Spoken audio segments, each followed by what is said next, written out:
when is going to be the right time? When are you going to have time? This is your last year to live. Like this, you got to do it now. So it was really awesome that the woman that I was speaking with helped encourage she really shoved me off the cliff, and I was ready to just launch off the cliff to write this book. And that's what happened. And so it was really important to me to launch it 1 year later. So finishing it on November 7th, it's sort of like my finale of my year to live.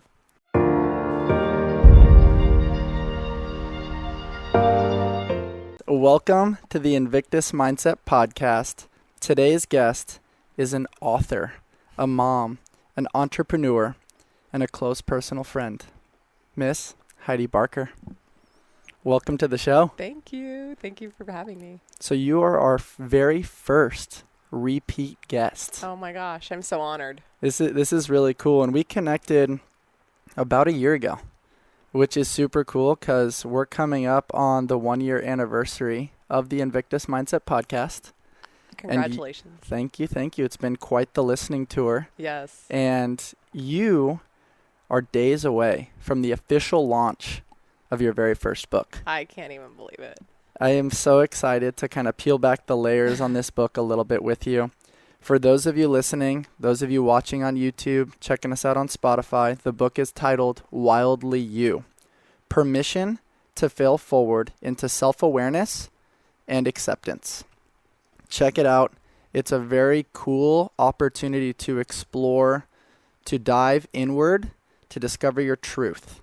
And I think today's conversation is going to be able to provide lots of context for all of you guys, and I'm really excited to learn in this process. I know some of the stories, but I don't know all of the stories. So in theory, I have like a little bit of a part of the picture, but I'm excited to see the entire picture get a little bit painted today. So before we jump in, thank you for holding space for us to come spend some time with you today. Oh my gosh, I'm so excited about this and so honored. Thank you. It's a very cool opportunity. We have this amazing ambiance to kind of spend some time together today in your beautiful backyard. And as we kind of explore this a little bit, what brought on the urge to want to write your very first book? I wanted to share my story for a while. Mm-hmm. You know, it's probably been like over the last 8 years, in different circumstances with my work and whatnot, I've been sort of encouraged to share my story. But then it came really full circle and came home for me when I read the book A Year to Live last year. So I finished the book before my birthday last year, and when I finished reading the book, I was inspired to start my own year to live. So on November 7th last year, I started journaling every single day as if it were my last year to live, and really dove into that project. And then you and I did a podcast like this, and we talked about it. You had mentioned like, when's your book coming out? When you're writing your book? And my niece had asked me later, and then I had a couple of other people that listened to the podcast mention the same thing, and I thought about it more. And then serendipitously, a woman had reached out to me that was doing an author accelerator program, and the stars just aligned perfectly for me to start contemplating actually writing this book. And then as I was journaling more about this is my last year to live, it was my bucket list item that I wanted to accomplish before I left this earth. And so what better time than the present than to just jump in? And it was definitely daunting. You know, I was working full time still, and I've got the kids and I've got all these other things. And there was that excuse initially that came up was like, now is not the right time and you don't have time. And it was just that opportunity to have that conversation with that part of myself again, that like, when is going to be the right time? When are you going to have time? This is your last year to live. Like this, you got to do it now. So it was really awesome that the woman that I was speaking with helped encourage she really shoved me off the cliff, and I was ready to just launch off the cliff to write this book. And that's what happened. And so it was really important to me to launch it 1 year later. So finishing it on November 7th, it's sort of like my finale of my year to live.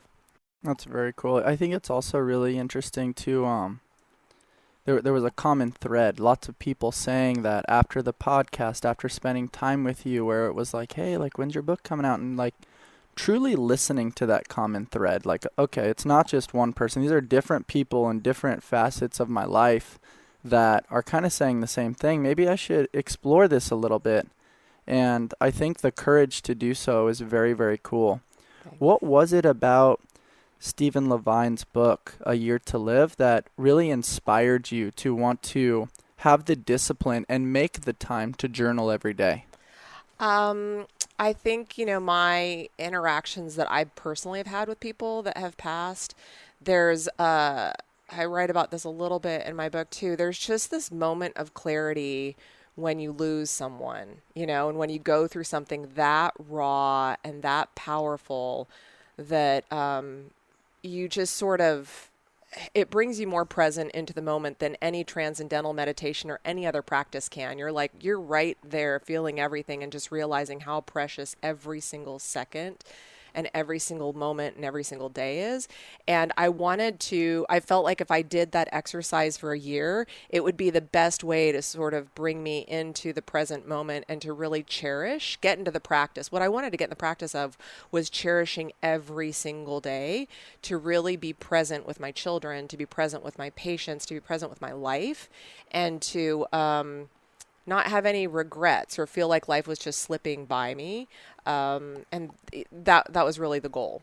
I think that's a cool way to describe it. It's also this relationship with time. Yes. When you're young, what do they talk about? The ratio, right? Yeah, we haven't yep. been alive long enough to really have a healthy understanding of what time is. And then over the course of time, you're like, whoa, life's moving too fast. I'm getting stuck in this rat race. I'm not actually here.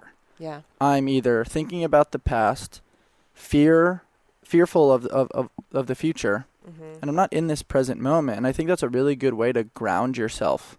And I really, really admire that. What did your journaling or your writing practice kind of look like? Did you set a clock? Did you have it in a Google Calendar?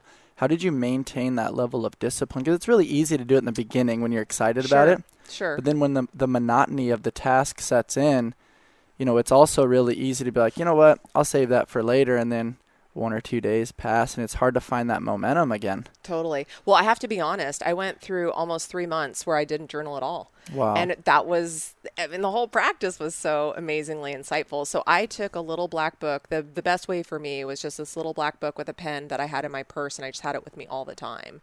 Because that way, kind of like how I've accepted meditation and everything, is that with the way my life is structured, I have to take the moments when they're available to me and when they present to me.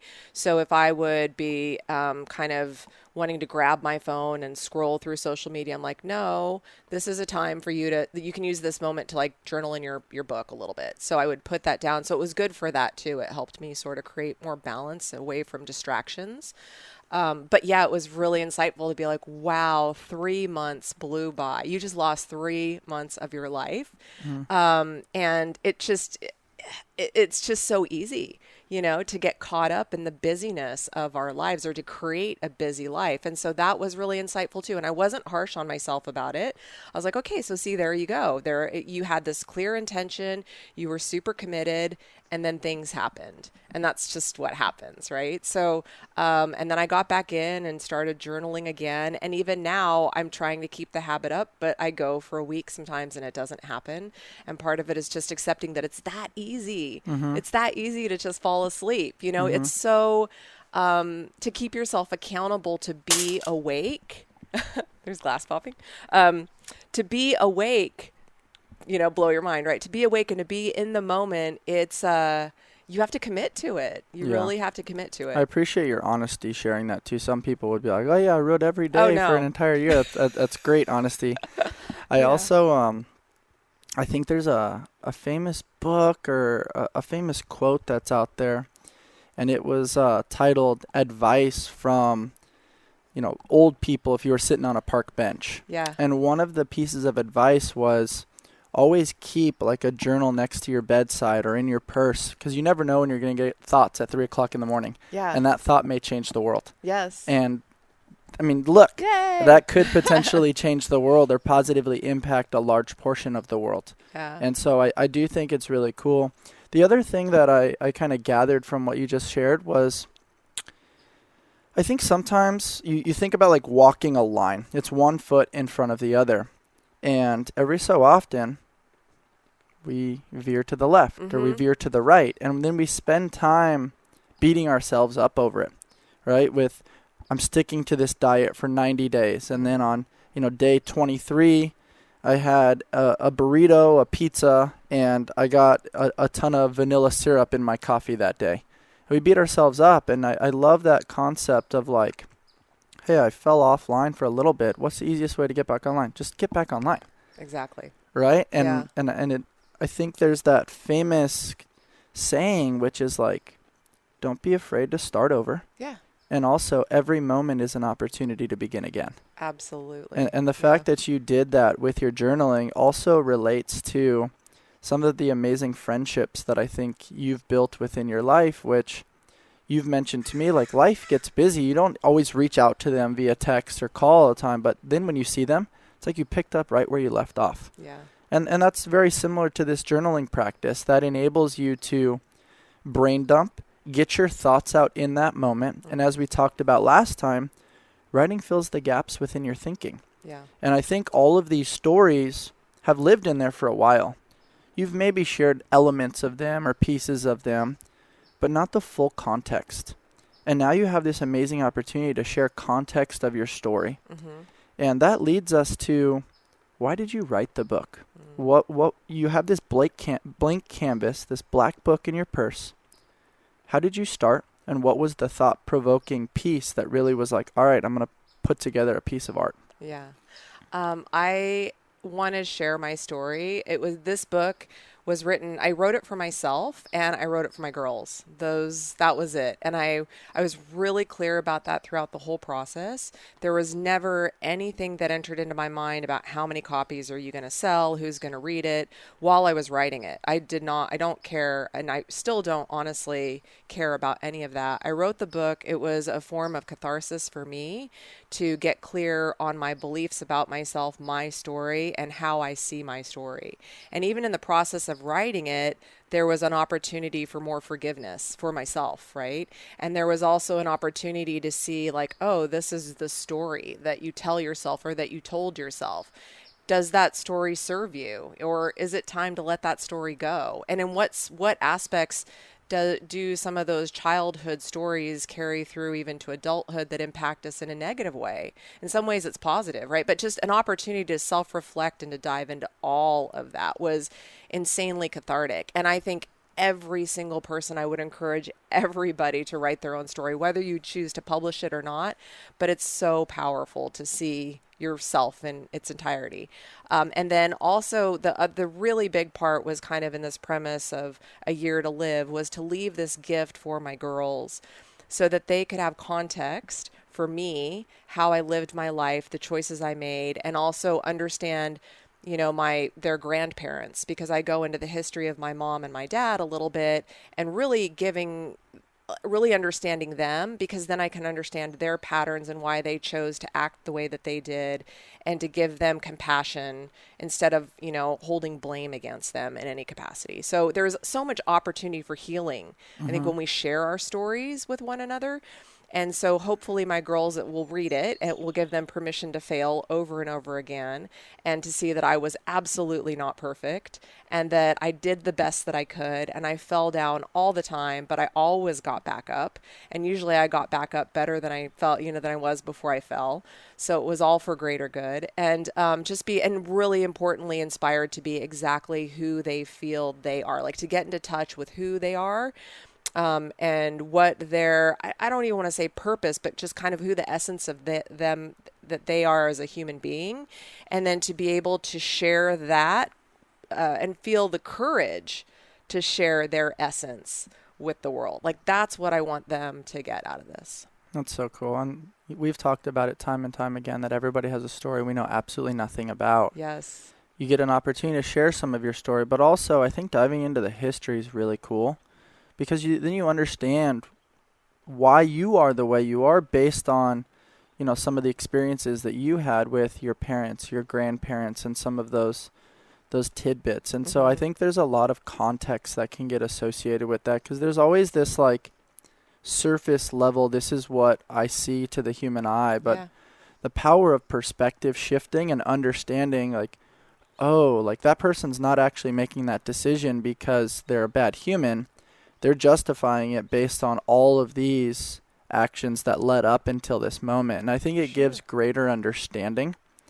And I think the patience, the courage, and the willingness to really try to seek to understand can be really, really amazing advice for people, especially, right now with everything that's going on in the world. Absolutely. I think that was so important to me, was to paint a picture that, I didn't want to be critical of my parents at all. It's like there are wounds that we all carry. And when we act from a wounded space, it might not look really pretty, right? But that isn't because that person isn't doing the very best that they're capable of in that moment. And that doesn't mean that I should accept, bad treatment, but I can understand it and I can have forgiveness and compassion around it. And that I have no blame, and there was no intention to, kind of point a finger at anybody for anything. I am so grateful for my life and for the way that I was raised. But in moments as a child, you don't have that total awareness, right? And so you can take things and they're painful, right? You experience it as trauma. Like no matter how amazingly intended your parents are, children can still experience trauma. And so what I was trying to do is acknowledge, like, in these moments I experienced trauma, but I reconciled it later on. Like, I understand where it comes from. I understand that there was no malintent. There was no shame or blame around it. And that was really important. But you still, if you experience trauma, you do need to resolve it so that you don't act from that same trauma, and that, it takes away the triggers from you as well. So it allows us to be a more whole and complete present human if we're willing to look at how we sort of accepted those experiences and those lessons as we were growing up. Yeah. Before we kind of get into the meat and potatoes of what's in between these beautiful covers, how did you develop the ability to really look inward and then help motivate and inspire other people to look inward in a world where it's so easy to deflect? It's so easy to turn to alcohol or other drugs for an altered state of consciousness. It's so easy to flip on Netflix, easy to scroll social media, easy to distract in any way, shape, or form, and just stuff that stuff down. That's something that, like, I think it's starting to get a little bit more popularized now with these meditation apps, with journals that are being made. You have Mind Journal, you have the Daily Stoic, and all these great tools that are out there. But they're just tools unless they're ultimately used. Right. And you have been doing this for years. And you're now motivating and inspiring other people to do it too. So it's, in theory, creating this domino effect of look inward, seek your edge, process why you are the way you are, seek to understand, ask better questions, sit with you in a quiet space, get connected with nature, get connected with children, get connected with dogs, reconnect with this animalistic presence. How did you get those tools, and how are you really making that cool? Yeah. It's so funny. I don't know how I got the tools. I think this is my gift, right? We're all born with some innate, incredible gift that we're meant to share with the world. And from a very, very young age, I was really introspective and aware of things, because I was fortunate enough to have 4 older brothers and an older sister that, the closest in age to me was 11. And I just remember, even from a very young age, watching what they were doing and seeing, like, things that didn't turn out well, things that did turn out well, and being like, ooh, okay, I don't want to do that. I do want to do that. I think I'm largely an empath. I can feel things. I can feel when people are suffering. I can feel when things are out of balance. So it's really hard to bullshit me. And that's my gift. And so now I'm like, okay, if that's my gift, how am I supposed to bring that and share that with the world? Well, hopefully it's so innately, it just happens to me without even thinking about it. Now it's my opportunity to figure out how to share that with other people so that they can do the same thing. And I think humans are incredible. People are just amazing. The spirit, I think about it often when I sit with someone. I think about, what was this person like with, imagine like you as a baby in your mom's arms, like how absolutely perfect and beautiful and gorgeous those spirits are. And then we have all these layers that, cloud that eventually. So maybe we interact with someone when they're in their teenage life or in later, and we're like, oh, that's annoying about his personality, or I don't like this, or I don't like that. But at the core of each and every one of us is this incredible spirit, right? So trying to connect with that and get to know that and help a person to come back to that, to peel away the layers of their wounds, their trauma, their misconceptions about themselves, their misconceptions about the world, to lift that veil. I think, to me, that's the most beautiful work you could do, because if in some way, shape or form, I can help someone enjoy the limited time that they have left on this earth more fully and be more comfortable within themselves, I don't know. I just think that's it, right? That's, for me, would be the greatest gift ever. I love that. I also love your touching on spirit. I truly believe that we are spiritual beings having a human experience. Absolutely. And the human experience is so fascinating because it's full of peaks and valleys. And now we have this beautiful story. Yeah. Where once upon a time you were asked, Heidi, what do you want to be when you grow up? Yeah. And how did you answer that question? Yeah, I was with isn't that funny? Do you have moments when you go back when you're a kid that, like, man, you could be there right now? Yep. Yeah. So it's so crazy. I was in my brother's pickup truck. I can actually remember the 8-track that he had playing in the pickup truck. And we're at the stoplight in Boise, Idaho. I can remember exactly what intersection and everything. And he asked me that question, and I was like, oh man, I don't know what I want to be, but I know, like, I need to make a difference. And so I felt like I've always had this real clarity within me that I want to have a positive impact on the world and on other people. And that I need to, that's just my purpose for being here. I want to make a difference in some way, shape, or form. It doesn't really matter what I never was attached to a profession. I think that's a really fascinating thing. We look back at that famous John Legend conversation, or is it John Legend? Who was it? I believe it was. And somebody asked him, what do you want to be when you grow up? And he said, well, I want to be happy. And the teacher said, well, I don't think you understand the assignment. He said, well, I don't think you understand life. And it's an interesting piece, though, because I don't think it's just about happiness. I actually think it's about progress. And I think as you gain momentum and you get tidbits of progress, now all of a sudden that leads to fulfillment, and the fulfillment leads to happiness. Yeah. And that's what I think is so cool about your pursuit of impact, which is, it's not just like this global thing where you're like, you want this label of impacting people so that you can have significance. It's within the little tiny nuances of how you treat people consistently, what you consume, how you digest what you consume, and how you process all of the varying things that are going into this digestible smoothie, right? And then you're making it, right? Like trying to use imagery for people to understand that, like, we have all this input. Yeah. And you have helped me understand, well, take what you need and let go of the rest. Yeah. And that's such a great way to view it, because that's, in theory, a very natural thing. That's what our bodies do. Yeah. It takes what it needs and it excretes the rest. What is that concept kind of like for you? The thing that I dial into the most now is we're so inundated. I mean, the internet and all the information we have is glorious, right? Especially it can absolutely be used for good, because there's so many amazing people that are putting out information on Instagram and all these other platforms where we can instantly connect with Dr. Andrew Huberman and learn what his most recent research on sleep is. It's phenomenal, all of this that we have, but it's also so much. There's so much that's constantly coming into us all the time. And so my practice now, because I feel like we're getting out of touch a little bit with the magic that is that's connecting with one another, the magic that is just being present to the moments as they unfold, because that's the story that I tell in this book too, is I've been so fortunate that my life has just flowed and the right people have come in at precisely the perfect moment.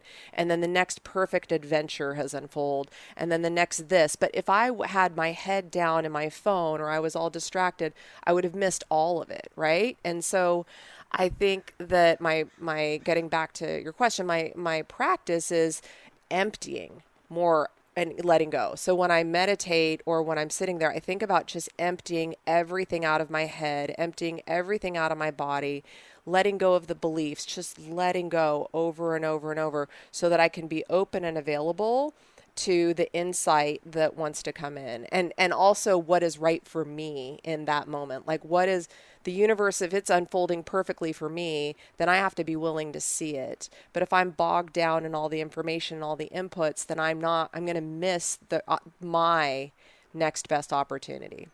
It's so fascinating because in a world that's so dialed into consuming, I need more. More is better. It's fascinating because I love your psychology and always kind of wanting to go against the grain. Yeah. You say I can't do something? Watch me. I'm going to figure it out, which is a huge part of your story. But it's also fascinating how you're so amazing at letting go of things. So then you can hold space, you can make space. Yes. And you can hold on to the things that are actually making a difference. And maybe they make a difference for a portion of your story. And then you decide at some moment, okay, it's time to let go of that.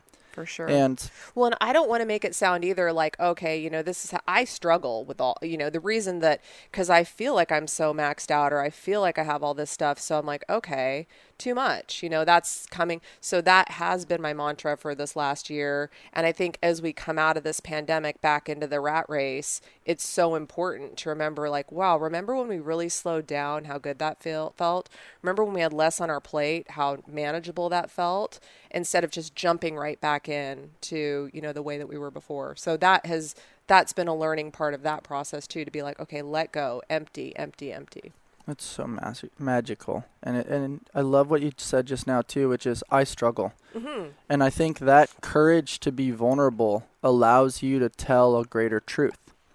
And I think that's what's so fascinating about this, especially in relation to why you wrote the book, not just for you, but for your girls, to allow yourself, to allow them, and to allow others to be unapologetically themselves. Mm-hmm. Will you talk about that a little bit and what that means to have this element of self-acceptance of this is who I am in this moment in time, ever evolving, ever changing, flawed, sometimes perfect, sometimes somewhere in the middle of those two, but this is just me. Yeah. I think for me, it's especially hard because I am a people pleaser. And part of that was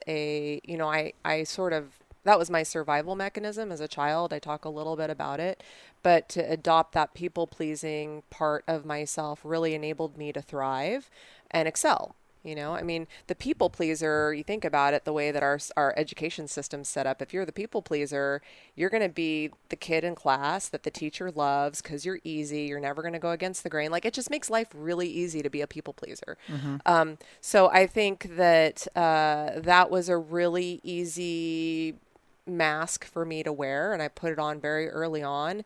And it's not my truth, though, right? There are elements, and then you just start to accumulate these masks because it makes life easier for you. It's sort of like the path of least resistance. Or maybe if it's not even easier, it's just a coping mechanism to avoid maybe pain or trauma, or to cope with your pain or trauma.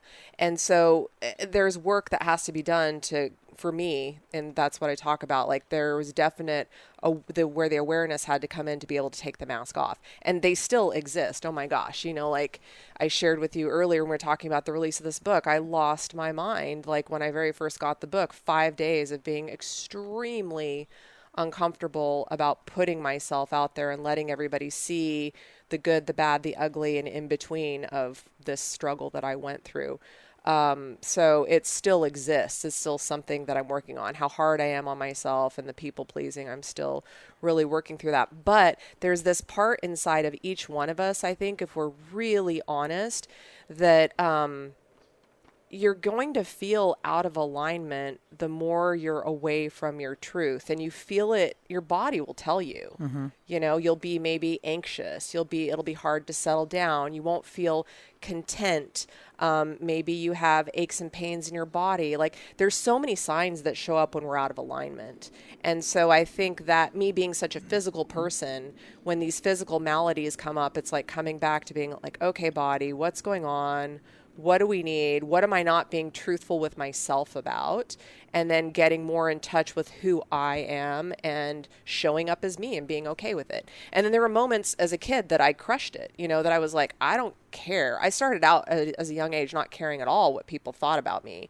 But then I think the programming that happened as I grew up was more of like fitting in, right? We have all those social pressures in school and all these other things. So I experienced, and I know not everybody experiences this, that for me it was a challenge to speak my truth, to be me, and to live my truth. So I think that's sort of where in the story you can see like 2 steps forward, 1 step back, 2 steps forward, 1 step back. And finally now at the age of 48, I feel like way more rooted and confident in who I am and willing to show up that way. I think that's a great description of it. It's the mask wearing is very fascinating to me. That imagery is very cool because people pleasing is something I've experienced a ton. I think there's a lot of people out there that have gone through that a little bit. And I think Jim Carrey talks about that's the onset of depression, which is you're living this avatar that's not your actual truth. Yeah. And I think sitting with that, accepting that, exploring that, journaling that, untangling the messiness of that allows you to ultimately get to the point where you can be unapologetically yourself, but to take it a step even further, you have the courage to be disliked.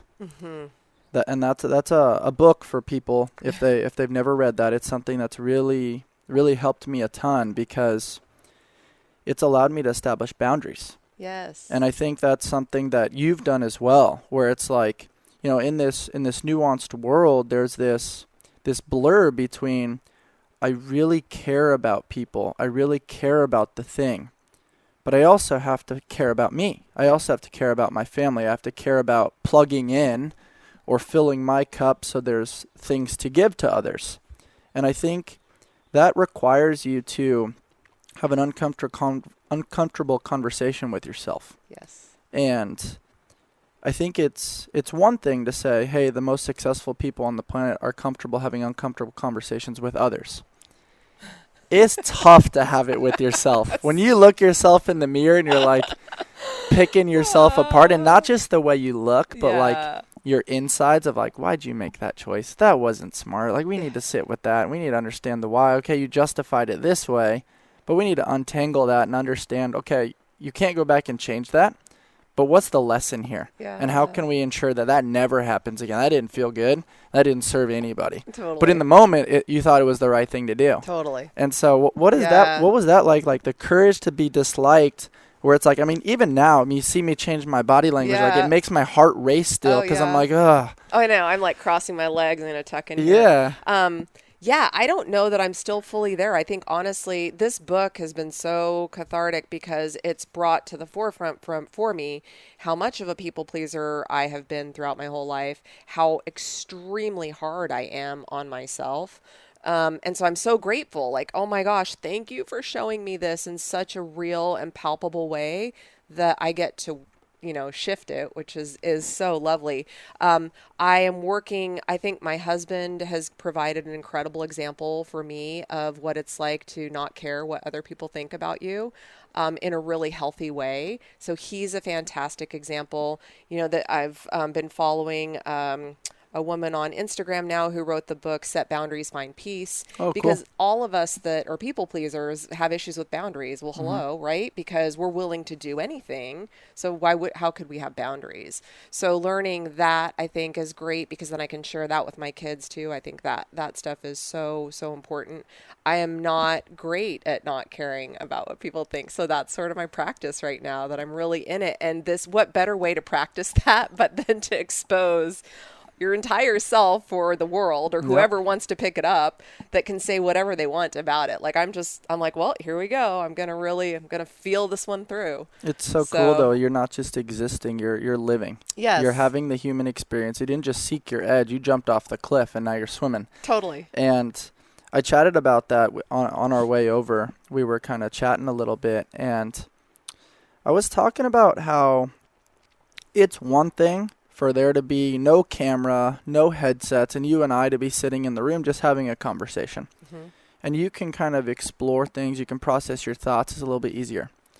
It's way different when the camera's on. It's way different when you're in front of a microphone. It's way different when you're writing something that you're like, oh, this is actually isn't just a private journal that's for me. Yeah. This is actually going to the out external world. Sure. The fear there, the judgment potential, there's so much that goes into that. People, just to give transparency and context, it's different. It takes a lot to do, audio recording podcasts, people that are on YouTube, people that write books, people that, write public blogs. It's an elevated skill for sure to have language that is digestible, that is relatable, that conveys what you're actually trying to convey. And something that I think really resonates with me with you is we know this as a pen, and a pen writes, but I could poke you with it and it could be a poking device. Mm-hmm. I could stab you with it and it could be a murder weapon, or I could use it as a bookmark. Yeah. Well, is it a pen? Is it a poking device, a murder weapon, or a bookmark? It's an interesting question, right? Yeah. And so language is so fascinating to me because it's an approximation of what actually took place. Yeah. And that's scary because in an attempt to convey the emotional experience that you had in that moment, you're using words, which is our current way of communicating. What was that like? Maybe you didn't think about it that in that depth at the time. Oh, I did. You did? And then did. And then now, obviously, it's probably even more depth. Yeah. It's such a fascinating concept, right? Like, did I use the right word? Did I put it in the right sequence, in the right order? You start self-reflecting and questioning everything. So much. And it's a growth exercise, but also like a magical artistic way because you're trying to explain emotion, which is so hard.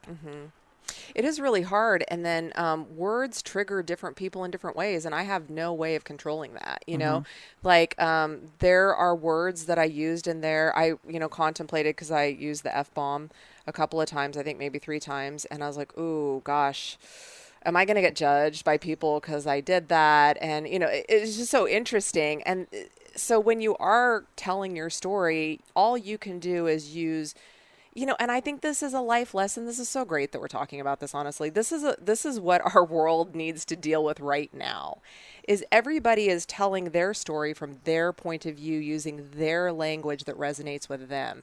If my language or my story triggers you because of your experience, now I'm going to get canceled, right? Like, is that the right way that we should go about this? Or should we all just take a deep breath, take a step back, and to have a conversation about the phrase that I used or the word that I used that for me has no electrical charge or very different meaning and a very different experience than what it has for you?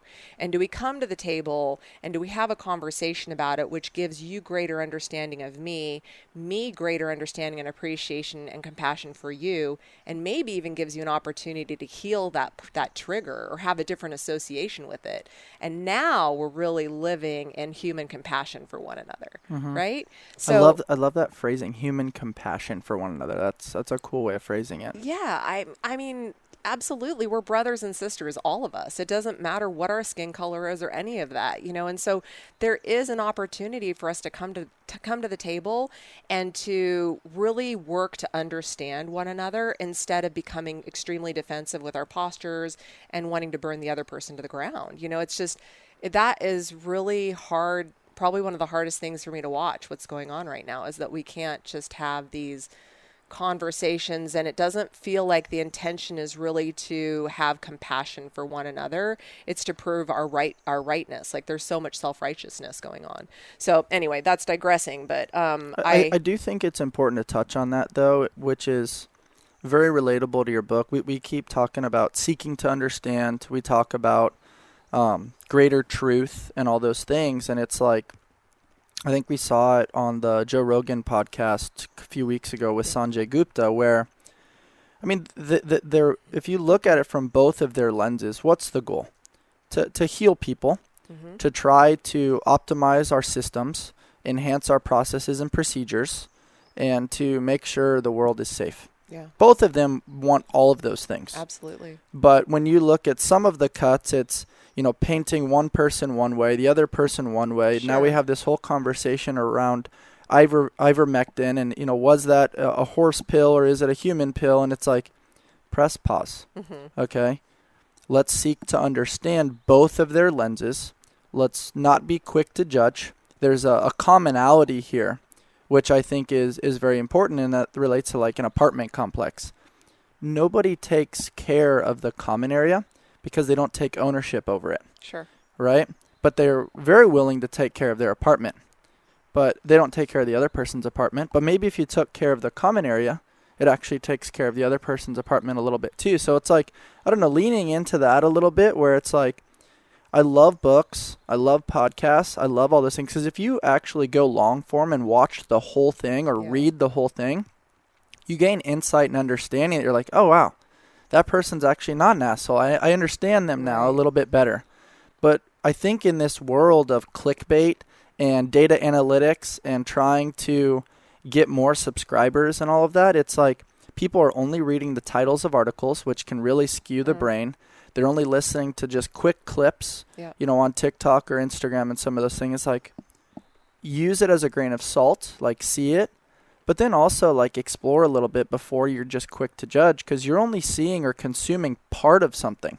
Sure. And I do think that's really important to touch on, which is like, press pause, seek to understand, explore, discover, play with it a little bit to gain better understanding, and then you can develop your own truth. Because what you say and what I hear can be two different things based on triggers and based on story. Yeah. And so I think touching on that is very important for people to understand. Like, none of us are above that. We're all trying to finagle this world in a very similar fashion to all of the people consuming this content right now. Yeah. And so I do think it's very awesome that you touched on that, and also very brave. Right, it's really easy in this, forum to be like, oh, I don't want to touch on that. That's scary. But it's like, no, it's just conversation. Yeah, I really believe that most people are doing the best that they can in that moment. And if we could just have a little bit of compassion and understanding for that, then I think we would all just do a lot better. There are very few, I believe that there are less malintended people out there than we have been led to believe. Yeah, I think that's very, very true. With regards to, accepting yourself in every chapter of your life. Yeah. We're going to explore some of the different chapters in your book. Yeah. But what was that kind of like, right? Like you started off as this, young girl growing up in Idaho, and you experienced, high-level swimming, and then found your way to the Naval Academy, had some challenges with food and eating disorders. Later got into ultra running and these really long runs and, these adventure races, had a personal divorce, had experiences with loss and death. How has it been really accepting yourself in every single one of those chapters and, the peaks and valleys of emotions throughout your journey? It's been that was the most cathartic thing about the book. I've done a lot of therapy throughout my life and worked through resolving some of the childhood trauma and also putting it all in a healthy perspective and understanding what stories are serving me and what stories aren't. So that is not unfamiliar territory by any means. But going back through it and seeing it kind of in its entirety and it was really helpful, honestly, for even a greater level of acceptance. I think that's our work for me personally. I don't feel like the work is ever done. The triggers are almost, I think it's really hard for the triggers to be fully gone. Like instead of maybe having the volume on a level 10, the volume on the trigger is a level 1. or maybe you get lucky enough that all of your triggers get to a 0. But I think in different scenarios with different inputs, it's going to vary. So there was an opportunity to like peel back even another layer of these belief systems and these stories, that was extremely valuable to go through that, to give greater grace to the people in my life that I had challenges with, to go, kind of revisit the whole story of like my first marriage and put that all healthfully in its place, which I did so much when I was going through that divorce, but also now in another way to like just fully make peace with all of it and see how it was in both of our highest and bests for that to come to an end, and that's, and be really clear that like when you try to force things, that's usually when, and you can feel that in your body. You're like, I'm forcing this, or this is forcing. And I just feel like that's a big early warning sign on my dashboard that like, okay, why are we forcing this? Let's let it go and let it sort of authentically, evolve. So it was really extremely powerful to go through every single chapter and revisit every part of it. And then I also too, to be really proud of what I've accomplished, and not in the accolades, but in my, in the level of self-awareness and fulfillment. I feel like I really truly feel like I have won the lottery in life. Like every part of my life my marriage is incredible. I'm married to the most amazing, supportive husband. My children I just adore them. My job is like, it's not a job, it's like I'm evolving in my job. It's just, I'm so blessed. So. And you can feel that when people come spend time with you. You use this very elegant way of what I would honestly describe as storytelling. Sometimes the body's telling the story. Sometimes the words are telling the story. Sometimes the energy, the empath in you can feel is telling a story. And then you also talk a lot about like the stories that we tell ourselves and the belief systems. And, what is that kind of like? And how did you kind of untangle that within your book where you had to really sit with like, okay, this is what actually took place. This is the story that I tell myself associated with that. And how did you separate and then decide on how you wanted to tell the story for others? Yeah, I think, some of it has like layers to it. So, I grew up being told that like I was a bigger girl and, like having some, and I chose to take that in. Like you could probably tell some kids that and it might not impact them at all.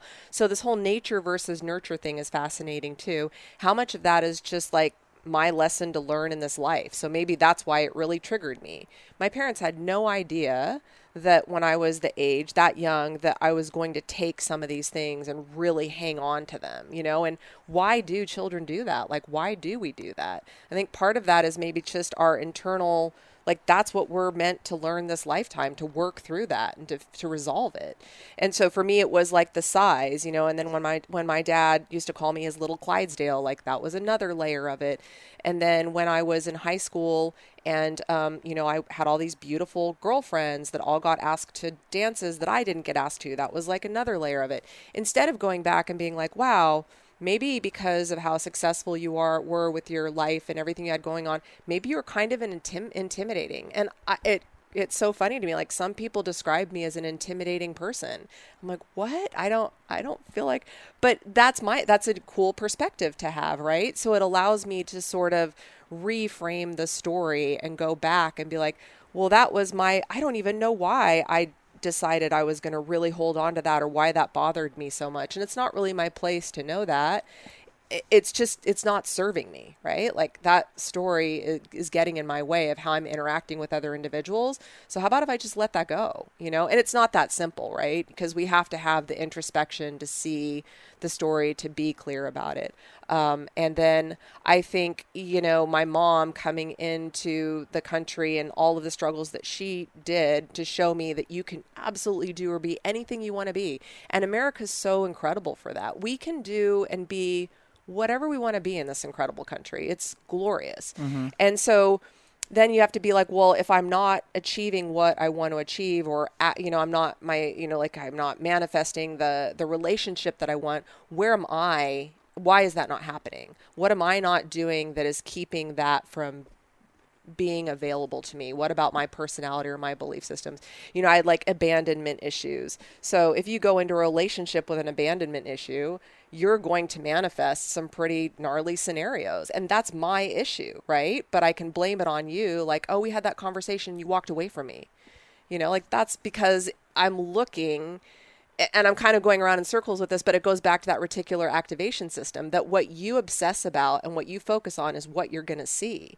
So if I'm feeling extremely fearful and I'm living in a state of fear, I'm going to like really resonate with fearful scenarios. They're always out there, but I'm going to really attach to them because that's the space that I'm in and that's where I'm vibing and that's what I'm searching for. So if I have an abandonment issue or an abandonment story, I'm going to look, you know, like, oh, there, yep, see, he just turned his back and he walked away from me. Yep, there it is. Where like maybe, you know, something was on fire on the stove, you know? Yeah. But my experience of it is coming from my stories, my triggers, my issues. So the more I work on myself and the more I'm really intimately aware of that, instead of getting triggered, I can be like, oh, that's just what's unfolding. And I can stay focused on what I want to manifest, and I can like call more of that into my visual field. Wow. Visual field, your upgraded language through this writing process is very apparent to me. And also like just giving full transparency into the storytelling component, how it can have so much variance to it based on lenses and the individual and perspective. And I also love the concept of reframing, because that is a skill that can be very beneficial for people. And you also mentioned obsessing over single components. It's almost like looking in the mirror and you have like a certain wrinkle and you obsess over that wrinkle versus looking at the totality of the other beautiful things. And I think it's very cool the way you used your personal storytelling to help create those metaphors and analogies where people can now bridge that and it can serve as a gateway to their story. Yeah, I hope so. Yeah. I really do believe that your story can be somebody else's survival guide. And I'm very excited to kind of unpack it a little bit. And I think you also said something, which is you're navigating the world with open eyes and an open heart.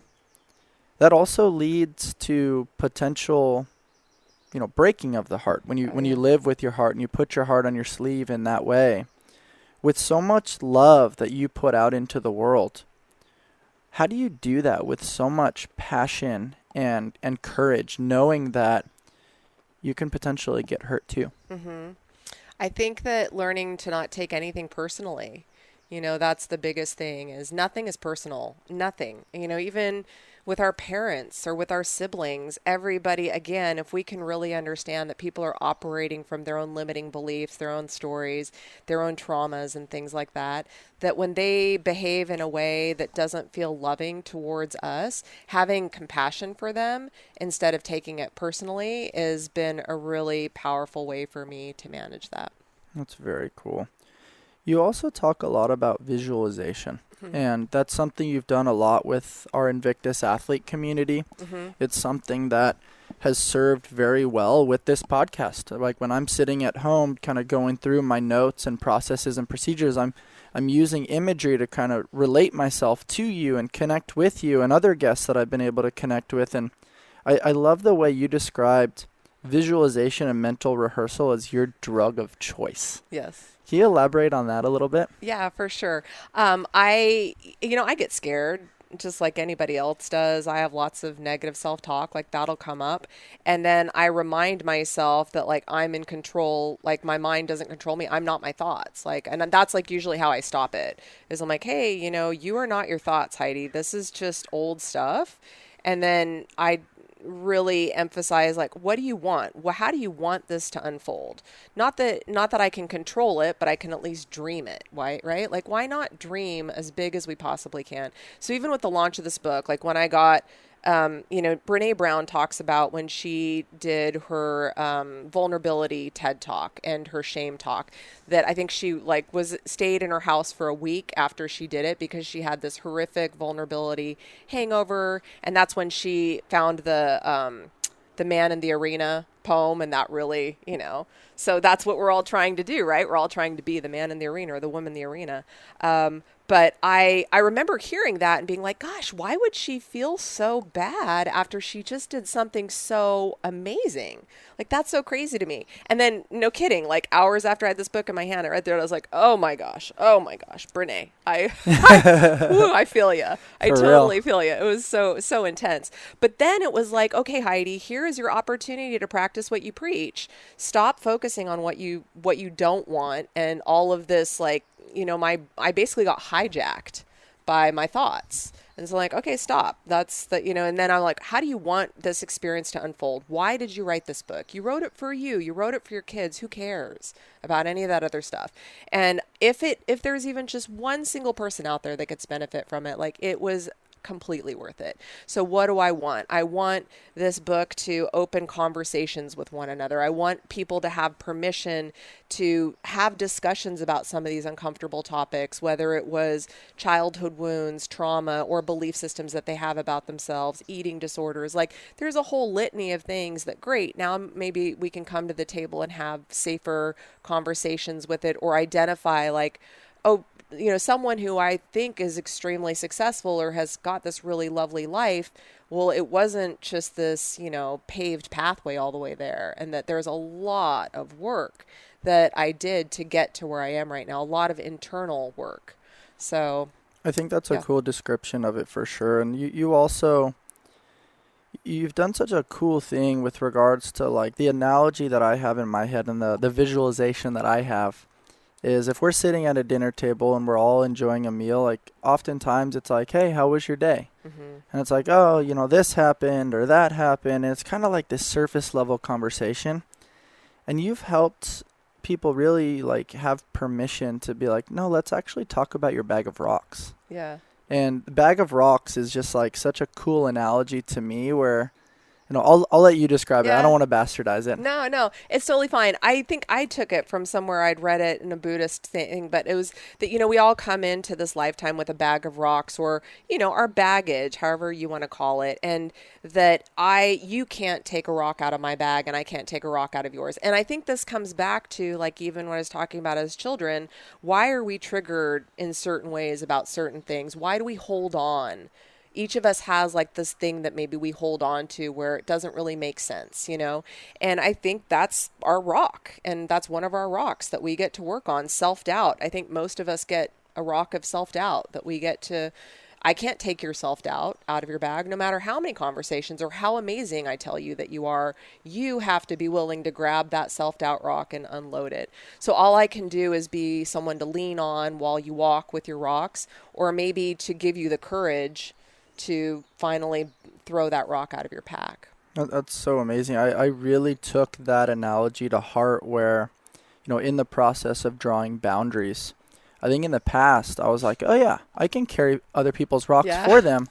And I would take on everybody's rocks. I'm like, wait, now it's starting to affect me. It's super heavy. What's going on? Yeah. And you helped me understand this concept of just holding space. Yeah.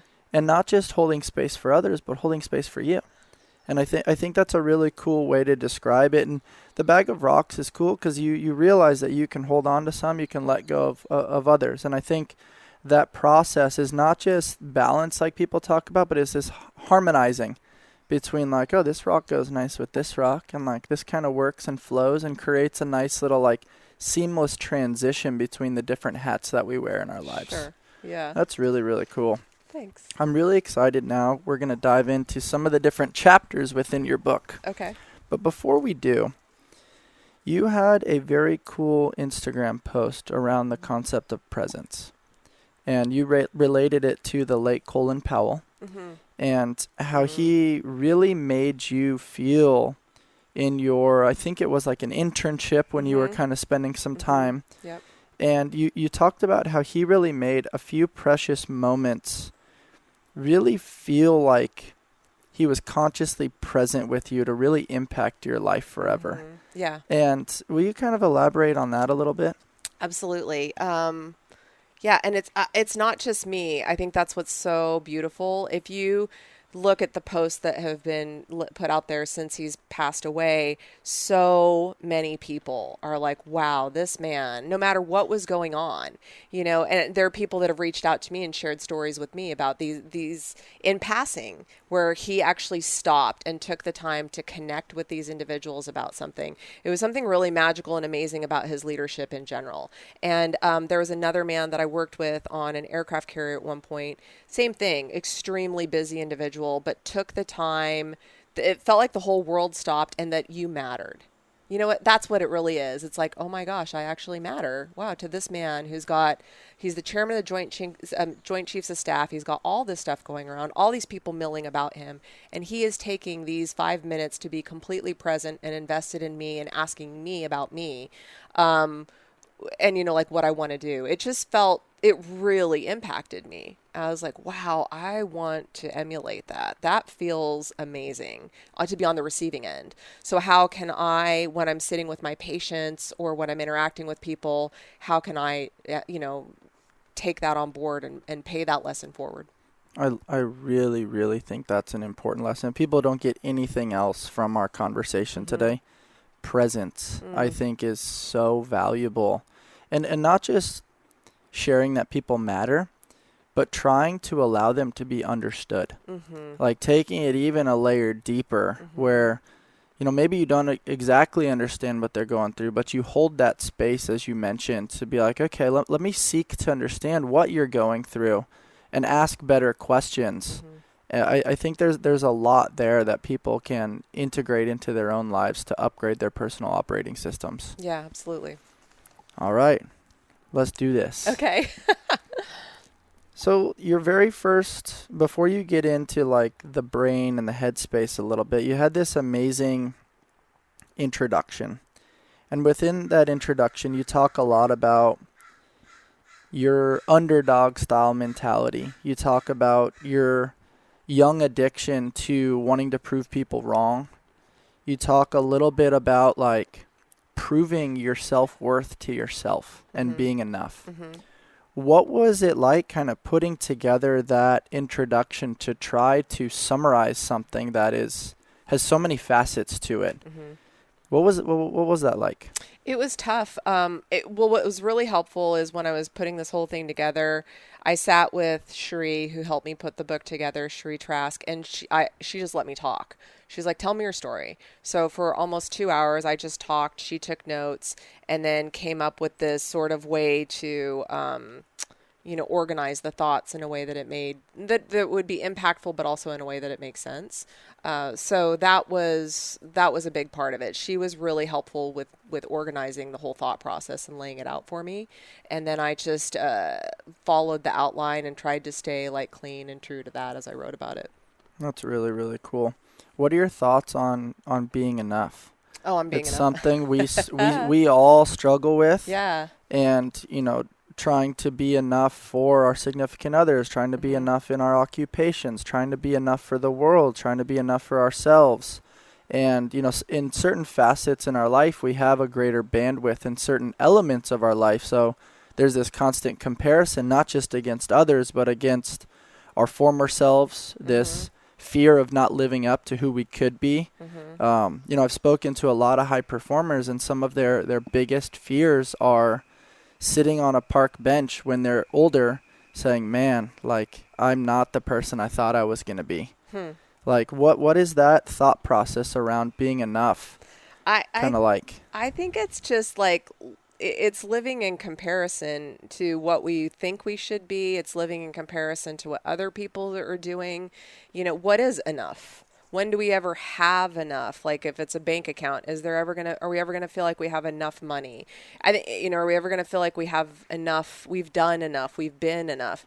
And by being born in your body, a spiritual being in a physical body, you're enough from the moment you come out of the womb. You're enough. There's no measure of enoughness. That's not what it's all about. And I think that sort of, the moment you get that clarity moment when you lose somebody, right? Like, what do you have to do? Like, what is life really all about? You like, come into this world with nothing and you leave with no nothing. possessions. Maybe you have some experiences, though, and some impact. Right. Hopefully you have some impact, and that feels really good. But I really feel like, too, when you're laying on your deathbed, are you going to be beating yourself up for, I think that the thing when people come towards the end of their life, the things that they regret the most is when they didn't put themselves out there. Like, I didn't take that chance. It's not about an achievement. No one's ever going to beat themselves up that I didn't win that Nobel Peace Prize, or that I didn't work harder at work, or like, there's no measuring stick. It's more about like, I held myself back when I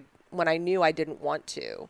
Right. So just stepping into your truth and being brave enough to be who you're supposed to be, or who you want to be. Not that you're supposed to be anything, but that who you want to be, and just showing up. If you show up wholeheartedly, you're enough. That's all it takes. I think it's so simple too, like to show up, but not just to like physically be in the space, but like be like mentally and emotionally present as well. Yeah. Wholeheartedly. Like, be there with all that you are, and bring all of your good juju, your awesomeness, and just be there, and it'll all unfold perfectly. Yeah, for sure. So you start your book talking about the space between your ears.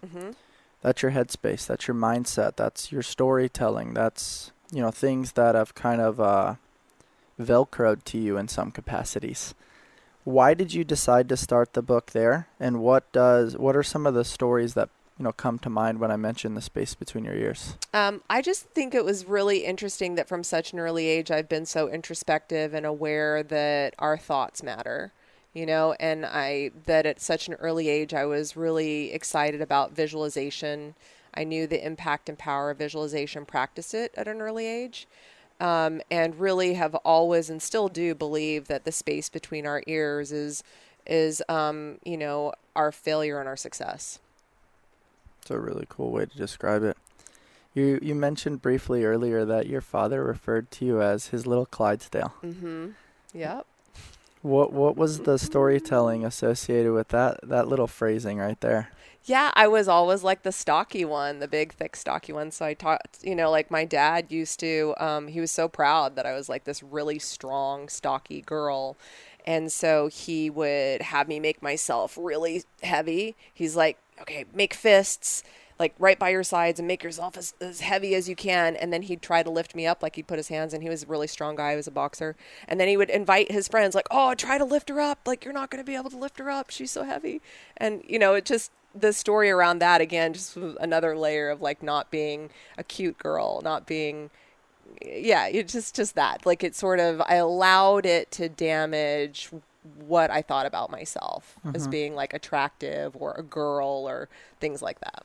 What message would you like to share with other women that may go through something similar in a world of so much Photoshop and all these, variability things associated with image and what you're supposed to be versus what you are? Like, what messaging would you like to share to motivate and empower women to just be themselves? There's a NLP, Milton, I can't remember what Milton's last name is right now, but there's a piece out there. It's really old, and it's a video, and it's about what people think about you. And he says, whenever somebody gives you, if someone ever throws something at you that feels like it's not a compliment, wad it up and throw it in the trash, or turn it into a compliment. Turn it into a compliment. So if someone says something negative about you, then find a way, instead of letting it get into your brain, like immediately turn it into a compliment and take that in, because it has everything to do with, and I write about this there too, that my dad, I don't know that he knew how to relate to a young girl. It's not his fault. He was doing the best that he could. So, it's your job then to be like, how do you want to receive the information, or do you even want to receive it? Like, just leave it outside the door. Like, you've got a nice little energetic barrier around you. Just let that be his story. Let that be his game. It doesn't have to be your game. And again, when you're a young kid, you don't have the skill set to do that. So, but but it has, again, all of that had nothing to do with me and everything to do with him. So that would be my advice to people, is remember that, people are coming to you with their experience, what they think makes sense. You don't have to take any of that on. And if any of it feels negative, then leave it where it's at, or turn it into a compliment and take it as a compliment. Such great advice to really leave it outside the door. I think that's a really cool picture to paint. Yeah. But so hard, Oh, especially totally. if it's coming from somebody that you look up to or somebody that you admire. When is there a moment in your life where you really developed that tangible skill? No, I think I'm still working on it, to be honest with you. Yeah. It's super tough. Yeah, no, it's not. It's not something that I could say that I have. And to your point, it is really easy to do with people that you have zero interaction with. If it's someone that you adore, like a parent especially, or someone that you really respect in like your workspace, yeah, it's hard to not do that. So I think that's where the journaling comes in, like putting it in a healthy perspective, maybe having a conversation with someone that is going to remind you, because sometimes we have conversations that turn gossipy. Yeah. And that's not helpful, right? Because then they're like, oh yeah, that person's a real jerk and he always says stupid things, or, like that's not helpful. Yeah. So having a conversation with someone that's going to be like, well, maybe that person was having a really terrible day and it just came out sideways. And what you and I have talked about as well is reflecting on the 97% of that individual instead of the 3%. Yes. Right? That's such a really cool mathematical way for people to understand that. Yeah. That's really, really cool. Within your journey, Heidi, you have had really high-level success with swimming. But swimming is so much more than just swimming for you. It's a huge part of your journey that took you so many different places. And you have a chapter titled Swimming to Safety.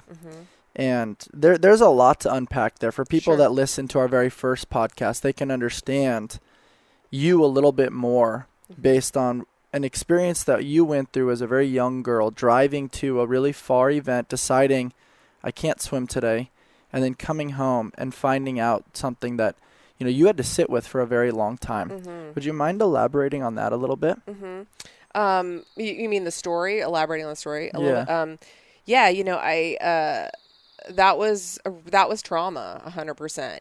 And the trauma of driving 10 hours, not getting in the water. Well, there's so many great things about that story too, right? So that my mom was like, hey, you need to have personal accountability. You go tell your coach you're not going to swim. So I did. That was a great thing. The fact that my mom was so amazing to be like, we'll go back home. I'm not forcing you to do this. Amazing, right? Incredible. Personal choice and personal accountability. Amazing, right? My mom was like, she crushed it. Did you hate her at the time, though? At the time, I would. Oh yeah, when I had to go talk to my coach. Oh heck yeah. Why won't she do this for me? Why do I have to do this? Oh, so mad. Absolutely. Especially because he's like this big, scary guy. Like I don't want to do it. But then, okay, so to that point too, I was terrified to have the conversation. I had the conversation. It was no big deal. My coach was super cool about it.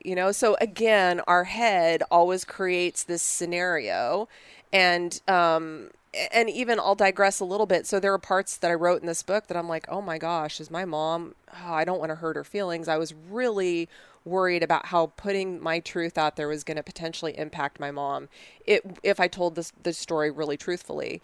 And so I was like, you know what? I'm going to call her up. I'm going to talk her through this. But for days I let myself worry about the outcome of it. We had an hour-long conversation and it's all good. So gosh, more people just need to recognize that, right? Like just have the difficult conversation. It's never going to be as difficult as you think it's going to be. Yeah. And then, so that was really powerful. Coming home, finding my dad with the secretary, that evolved into my parents' divorce. And so for me, it was like, oh, if I had just gotten into the pool and swam, none of this would have happened, So there was that sort of belief system. But then also, the pool was my sanctuary. That's where I learned how to breathe. That the metronome for my mind is my breath. Like I got that understanding from swimming, and that quiet solitude of being with my thoughts. And I had mantras at an early age because I was just singing, a phrase of a song over and over and over again as a mantra, you know, and I'm breathing and I'm meditating, and it's a moving meditation. So it was actually the most incredible therapy I could have given myself. Do you have any songs that kind of stand out at the forefront of your brain that you like to sing? Yeah.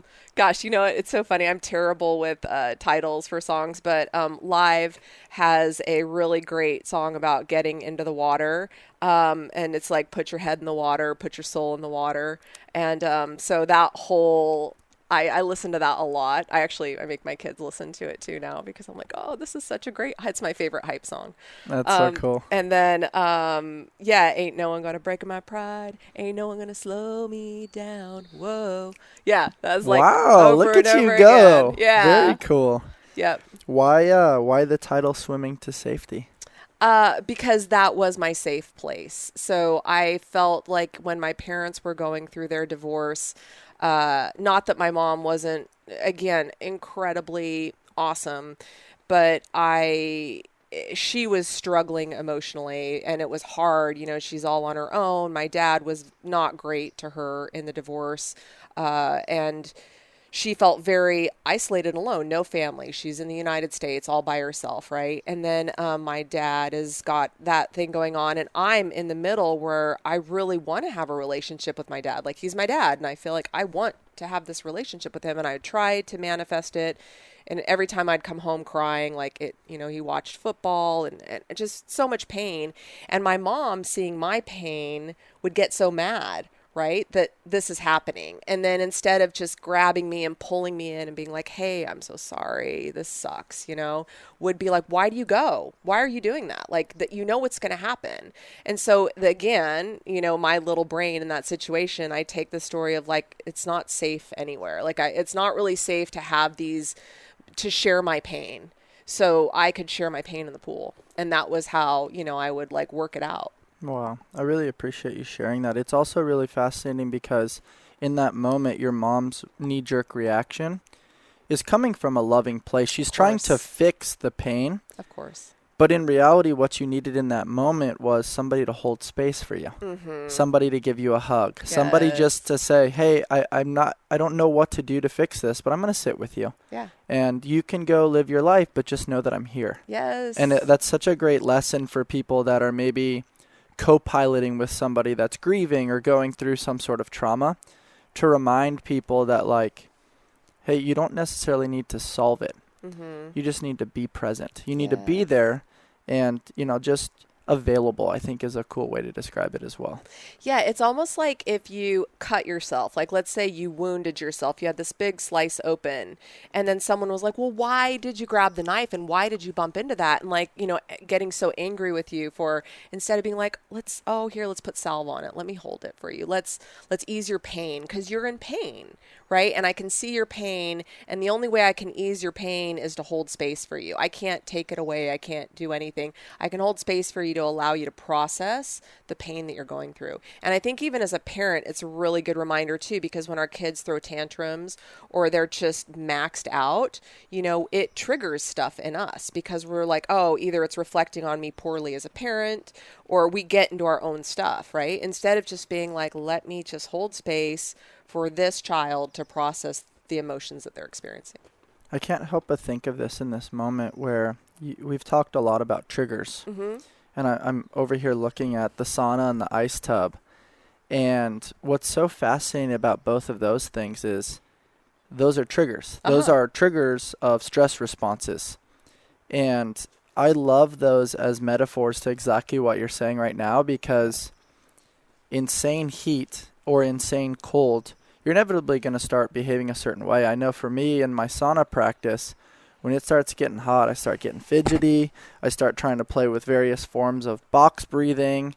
I start doing things that are way different prior to the stress response setting in. Mm-hmm. But then it's like the mantra of like, you're getting heat shock proteins. Be here now. Mm-hmm. You should be full of gratitude that you have access to a sauna or have access to a cold plunge.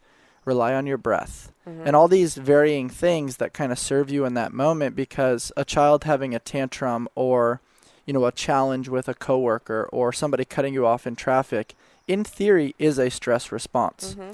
And we can grant those things the permission to live rent-free between our ears, or we can do exactly what you said.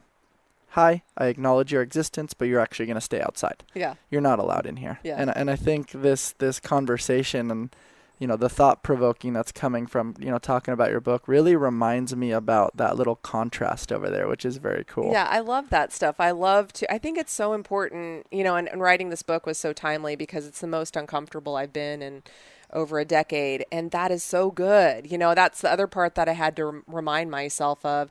And one thing that I used to do in training was when it got uncomfortable, instead of being like, this is a perfect example is in birth, right? Like when you're going through a contraction or when you're going into childbirth, like it gets really, really uncomfortable and you can't go, because you actually have to move toward it. You have to soften and you have to like invite it. Like, yes, this is what we want, because each contraction means that we're getting closer to having a baby, and each push is like, so there's so many experiences in life that is such a good lesson, is to like lean into the pain, get curious about it.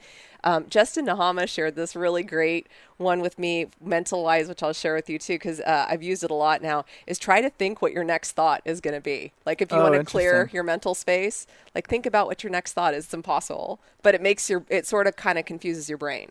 Wow, that's very cool. Yeah. I'm a big fan of Justin Nahama. Yes, love him. For those of you listening, you will get to know him. He's scheduled on our listening tour. We're going to have him on sometime next month. So stay tuned. Just make note of the name Justin Nahama. Awesome. I also think it's really cool, like, you talk about leaning into the discomfort. In a world that's taught to, hey, you need to be comfortable. You can set the temperature. You can optimize, your couch setup. You can, all these smart beds now where the, temperature regulation, you can change the settings as to how you're laying. Mm-hmm. You have so many different settings in cars now. Mm-hmm. Like our whole world is designed to optimize comfort. So it teaches the headspace, like, oh yeah, why would we seek discomfort? That's not good. I've already gone through that. I don't need to go through that anymore. Yeah. But in reality, maybe it's different. Maybe it's a different style of discomfort, but it's very important to pursue that. Yes. What advice would you give to people, maybe a middle-aged person that, went through some discomfort when they were younger, mm-hmm. but kind of has gotten to the point like, hey, I actually don't want to do that anymore? Because I see that a lot, mm-hmm. where like people live for a certain time period and they're like, no, I've done that. I'm not doing that anymore. Mm-hmm. And it's like, wait, why? Yeah. I don't know. Yeah. I think that within reason, right? So like, I think there's, like, I don't need to be stupidly uncomfortable. And when I say that is like, I used to push myself to the point of injury, like mm-hmm. physically. So the wisdom that comes from that is like, well, that's not smart. Let's not do that. But let's train for something hard, And so I coaxed a guy that is a little bit older than me into doing the 3.5 mile ocean swim. And he's like, that was really great. I haven't done something uncomfortable or challenging like that in a long time. And I think that is really important, because those are the spaces with it where we grow. And even it can be even people that avoid difficult conversations, right? There's so many easy ways that we can find just a little edge of discomfort, have the difficult conversation, get back in shape, make yourself a little bit more uncomfortable with the hot or the cold. We're so creative now in these ways that we can do it, because what it does is I think as we get into our 50s and 60s, many people start to think, well, I can't really do that anymore. Like, that's not really for me. And it's like, but if you do these things, you see you can always do more than you think. Mm-hmm. You always can. And so it's important to expose yourself to that discomfort so that you can remember that don't let age determine what you can and can't do. I mean, a woman who's 80 years old is going skiing in Telluride this year, and she's still skiing. And I think that's the beauty of what our generation and generations, that are younger than myself even, is this new thought process of like, why do we have to believe that life is over at 70 or at 80? And I get so frustrated with the medical system, because you have on your chart like a numerical value, and they immediately associate what you're capable and what you're not capable of, and what you have and what you don't have. So our society as a whole has to evolve into a different way of thinking. Yeah, I think it brings up a lot of thought-provoking conversation around black and white. And I don't necessarily mean the colors of people or anything like that. I mean like right or wrong, or these polarizing views. You know, at this age, it's this way. Well, why? Yeah. And I think sometimes people want answers, right? They're like, well, what are the 3 things I can do then to get better at contrast therapy? And it's like, start. Yeah. Explore it. Just start. Have some conversation. Yeah. And I think that's what's so beautiful about the podcast space is it's brought on this, and the book space as well, which is brought on like, hey, it's okay to just have conversation. We don't necessarily have to solve. We don't have to fix. Yeah. We can be here. We can explore. We can have conversation around things that are a little bit scary, a little bit out of the norm. Yeah. And then as a byproduct of that, we gain more insight and clarity, and then the consumer starts to think a little bit more and resonate based on their personal experiences. And then maybe they go explore something, and then social media can be also a really great tool because they can experience something, shoot a message or an email or a text or a comment, and all of a sudden you're connected on something based on a simple conversation. Sure. And so I definitely think that there's a lot of thought-provoking pieces associated with that for sure. Yeah, the most incredible things that have been developed, the most amazing scientific discoveries are mostly by accident, right? Yep. Because people were getting together and messing around and having fun. Yeah. Right? Playing and being like, "Oh my gosh, look what this does when we mix this with this." I think the fun piece is huge in a world that's you gotta hustle, you gotta grind. You gotta give up sleep, and it's like, why? I'm so over the grind word. Right? It's like no this. thanks. It became like this cool thing of like, hey, I only slept 2 hours last night because I was hustling. It's like, well, you slept 2 hours last night because you're actually not taking care of yourself, and eventually there's an expiration point to that, and there are consequences that come with that as well. Yeah. And so developing that understanding, and not necessarily saying you're an idiot for doing that, Right. but being like, okay, you did that. It worked for a while until it didn't work anymore. Yeah. And now we need to revamp. And that's another thing that I think is really important about the book is like the person that went from this version of Heidi to this version of Heidi was one person. But in order to go from this person to the next version, you actually have to be a completely different person, right? Like had I asked you, 20 years ago, hey, when's your book coming out? You'd probably be like, oh man, I don't know that I've had enough life experience or processed my life experience enough to be able to put that into this digestible form of art. And I think everybody's ready in the appropriate moment. Absolutely, 100%. Yeah, and even 10 years ago, I wouldn't have been ready, so which is when I was kind of thinking about doing it, or I knew that I sort of wanted to do it. But I just, it's timing is a thing. There is a thing, though, too, right, that I think we use that as an excuse sometimes, like, oh, we're waiting for the right time.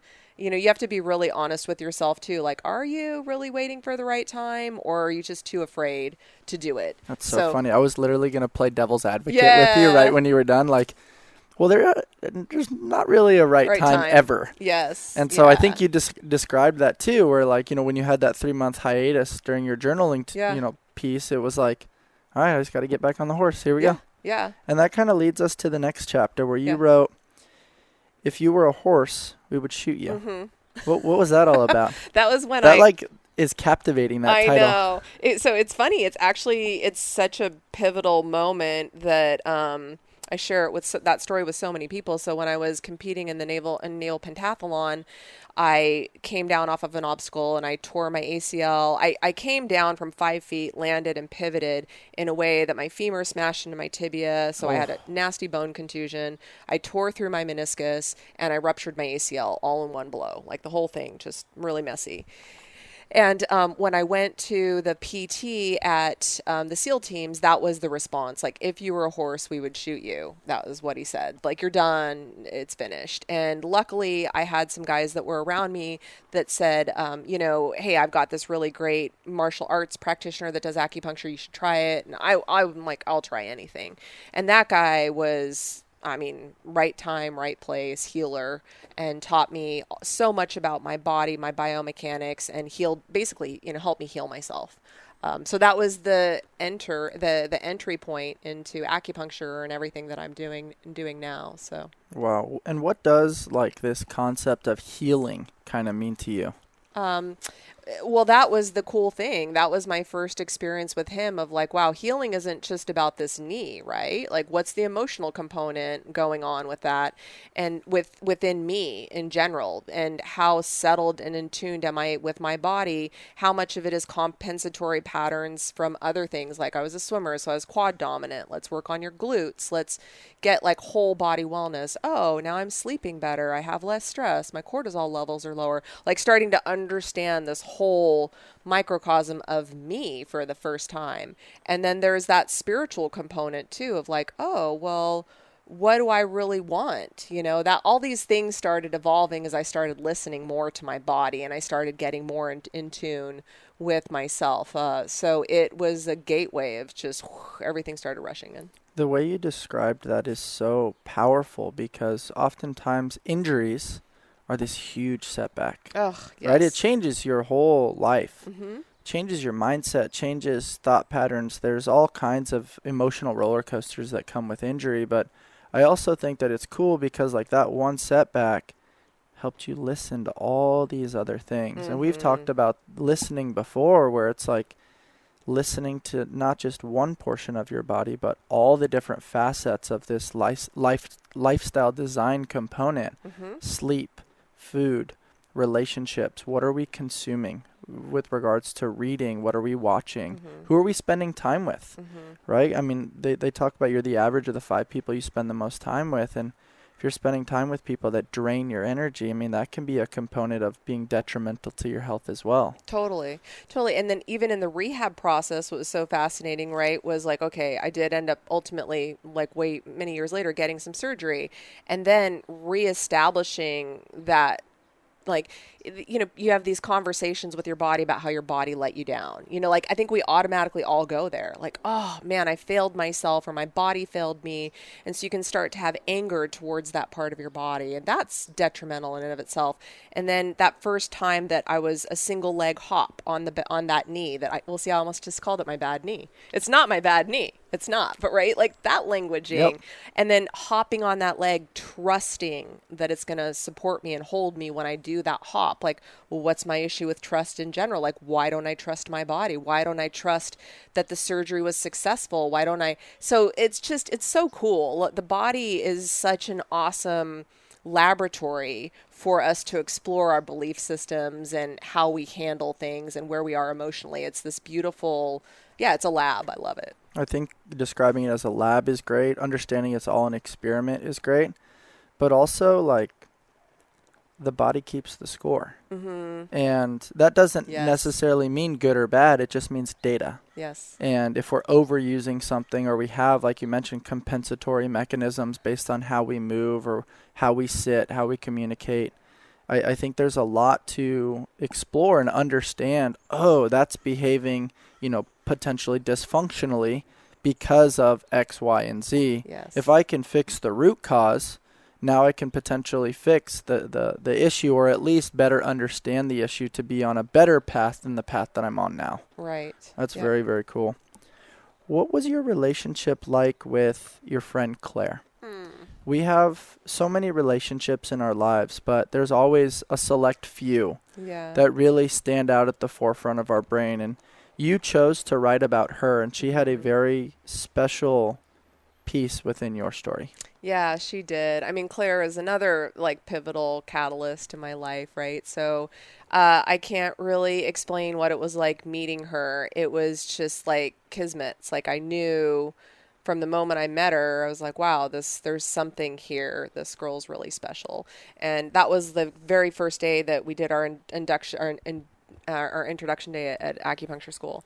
And after that, we had a bunch of classes together. We started hanging out together, and it was just this instant attraction. We became literally inseparable. And then it was kind of crazy because we only lived a quarter of a mile from each other.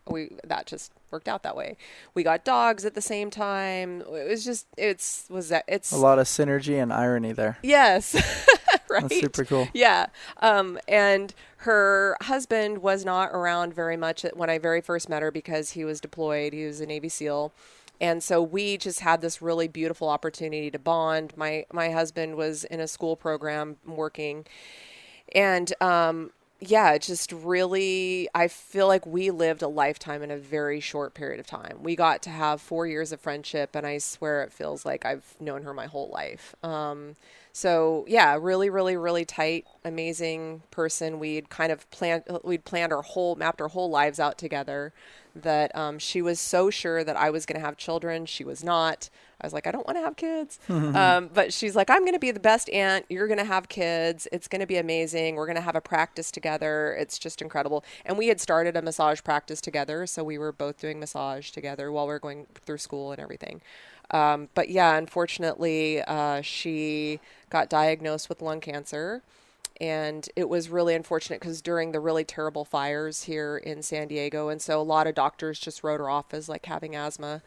And once they diagnosed it, it had already metastasized to her brain. And we were sitting in a class briefing a case one night, and she was like talking, and in between every sentence, she was like, I'm like, wow, you really need to go tonight to acute care and get that checked out. And that started the whole thing of discovering what it really was. And she passed away 2 months after they diagnosed her. So it was the hardest thing up to that point in my life that I'd ever gone through, to lose someone that was just really felt like my soul sister. I'm like, man, we're meant to walk through this life together and side by side, like you got my back, I got yours, you're my person. Like, this is really powerful. So, and then when Claire passed, grieving her loss, I got to Brandon, her husband, and I really connected and got really close. And that evolved into, I'm now married to Brandon, and it opened up this whole world of love that I've never experienced in my life ever before. That kind of depth of trust and acceptance and support and just magic, honestly. And then now we have these two beautiful children that manifested out of that. And just, I don't know. I mean, I feel like, gosh, I don't even remember if I put this in the book, to be honest with you, but 2 months before Claire found out she was sick, I think I did write about it in there. But she said that, she's like, gosh, I just feel like you would be so great with Brandon. You get him. And I'm like, you're crazy. I'm not happy in my marriage. We were going through a lot of challenges and knew it was probably not going to work out. But I'm like, I'm such a, jealous person. And jealous is maybe not the right word, but sort of possessive in that point, that I could never say that about my husband at that point. I'm like, I'm not ready for that. And she was just so open and compassionate and just the epitome of like non-attachment. She's like, well, you get him and you guys get each other, and this is so beautiful. And I'm like, you're drunk. We're not, we've had too much to drink. We're done. We're not going to talk about this ever again. And I honestly really didn't think about it. And then sure enough, she did end up getting sick. And then we went through that whole process together. And then Brandon and I fell deeply, deeply and profoundly in love with each other, with one another. And I thought back to that night, and it's just it's so crazy how it all unfolded. And I'm really close to, we're both very close to Claire's parents. They're a part of our lives. They're grandparents to our girls. And it just, from this insane tragedy that was, I was destroyed, like literally destroyed for a year, where I just, for weeks at a time, like I couldn't get out of bed, just didn't know how I would move forward. And now what I have from that mess is, it's crazy to even think about. I really appreciate you sharing that. I never knew that. That was my first time hearing that story. Yeah. That's very, very cool to hear how things kind of transpired, and just there's a lot of magic within that story, which is very cool. As you were writing this, I'm sure you were consulting with Brandon a little bit. Sure. What was that dialogue kind of like? What was it, emotional? Was it happy feelings, sad feelings, both, as you're trying to figure out how to convey telling that portion of your story? He was so great. I just wrote from the heart with it, and he read it and was extremely supportive of everything that I was sharing. And it it was great too, because we were able to have more dialogue about that. Like, hey, remember that? And remember, this conversation. And it is really challenging to step into a deep relationship with someone who just lost the love of their life. Right. Because, and also she was the love of my life. And to think like, gosh, I have her on such a pedestal. She's such an amazing human, and now I can't fill those shoes, right? So it's about that comparison thing again. So feeling like I was falling short, or how could you ever love me the way that you loved her? And that's not about that, right? That it's not about that, but you still have to work through that ego part of your brain that gets triggered at moments or feels those things. So it was great. We had more opportunity to have those sorts of conversations and be really honest with each other and candid, and it brings you closer together every time you have those conversations. So it's good. Yeah, for sure. I also think it's important that we touch on that word that you just mentioned, ego. Yeah. It's such a interesting thing. We talked briefly about how like we are worthy and we're enough as we are. Yeah. But in some cases, ego is the enemy. And then in other cases, it can be this amazing tool that gets us to do really amazing things. How does ego kind of fit within your story? It's like a driving force in the beginning, right? I mean, I'm so stuck in the ego of like proving and doing and achieving, to the extent that I didn't even, I don't even remember some of my achievements. I look back on a bio and read it, and I'm like, what? I did that? Oh my gosh, I didn't even know that I did that. So I think I just needed that external validation so badly. It was like my dopamine fix, just that hit over and over again. And that's where I think the spiritual side of exploration, sort of shedding some of that ego and coming to like, you're enough, the enoughness, and all of that is really important. That's very cool. There's so many like common threads for people to take Yeah. from this. I think they should sit down and take notes like I am over here. What was the title, My Traveling Heart? Oh, well, so after Claire passed away, I kind of did my own Eat, Pray, Love version and it didn't, again, this just magically unfolded. It was not intended. I have this other really wonderful woman in my life, Marielle, and I'd known her for a long time, and we had started a yoga journey together. We met each other through yoga class, and Marielle knew Claire as well. And when Claire passed, I was looking for something I just felt like I needed a retreat in some capacity. And also it was pivotal because I was going to be done with acupuncture school, and it was going to be the one reprieve of time that I had before I'd start working, because I needed to get licensed and things. I'm like, this is the perfect window to do something. And so there was a yoga festival going on in India, and it was going to be for 2 weeks. I'm like, if I'm going to fly all the way over to India for this yoga festival, I'd like to kind of do some other things. So I decided to go to the festival in India for 2 weeks with Marielle. And that was largely why I decided to go, because Marielle's like, we have to go. We'll do this. It'll be amazing. It'll be such a healing opportunity. And so we went together.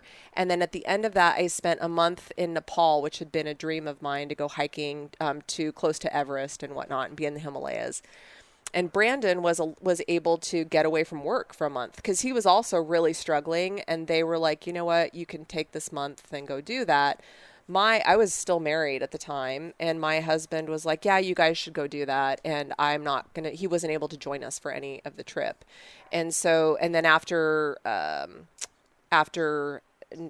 the trip to Nepal, I spent a month in China studying Chinese medicine. So I had these 3 sections, and that was my traveling heart, because that was a ton of self-discovery through that whole process in those 3 countries and what I went through. And yeah. That's really, really cool. I do think traveling is such a fascinating piece, because it allows you to feel different energy, explore different culture, question a lot of things. Yes. You spend a lot of time by yourself. Yes. And, you can't necessarily deflect and, distract, because you're unfamiliar. So you have to go out and you explore. Yeah. And then in that process, you kind of explore yourself too, and you see things in a different light. Yes. And all of a sudden you start to gain so much more. I think travel is a really, really cool way, for people that can make the time to do it. Yeah. For some self-discovery, for sure. It's a whole perspective shift. And then don't you feel like, even just, in San Diego, like if you go to a coffee shop and you sit down and you afford yourself the opportunity to engage in a conversation with a stranger, have you ever had that experience where all of a Yeah. sudden something magical happens? Where you're like, I needed to have that conversation. I needed to hear that today. Or even by them listening to you, you say something in a way that you're like, oh, I needed to hear that. I think what's so cool about having a conversation with a stranger is like you're doing it for the sole sake of connecting, not, hey, what can you do for me? Yeah. And I think that's a little bit of a lost art. Typically, connections in modern day are like seeking some sort of exchange. And it's like, I get it, maybe sometimes, but like, I don't know, I feel like just be present. Let's have a cool conversation just to have a conversation. We might learn something here. Yeah. And that's kind of what travel is that I think it's magical. Yeah. And takes a lot of patience too Yeah. to travel. What did you kind of explore when you wrote that you were meant for hard things? I think that, again, like I can always do more than I think. You can do more than you think. And just exploring some of the really challenging things that I put myself up against is that all of us as humans, that's part of our experience. Like the seed breaks through the earth that has to struggle. And in that struggle or in that discomfort, as we lean into it, we learn and we evolve and we grow. And that's so, so, so important. So, I think that there's also a belief system that you can have that you have to learn things the hard way. And I definitely think I had that belief system as a kid, and my parents very much emulated that. My parents came from a lot of challenge and struggle. So I feel like we're all meant for hard things. I probably took that to an extreme at times. And, but on the other side of all of that was magic. So. Or were there any specific hard things that kind of stood out to you? Like the adventure races? Exactly. Yeah. I talk about the adventure race that I did in Alaska, and how arduous that was and different things that I'd put myself up against just to kind of see, like, what am I capable of? I've been bedside as people have passed. That is not an easy space to hold, especially when they're people that you hold so dearly, like Marielle and Claire, because Marielle just passed away a couple of years ago from cancer as well. I've lost two of the most beautiful lights in my life to cancer and been bedside for that. Having conversation with a little girl at Children's Hospital that happened to be reading the book The Secret. And as she's literally got weeks to live, and then asking me how she manifested this cancer, because she's like, in this chapter it says everything we have in our life is something that we asked for in some way, shape, or form. And she's like, how did I ask for this?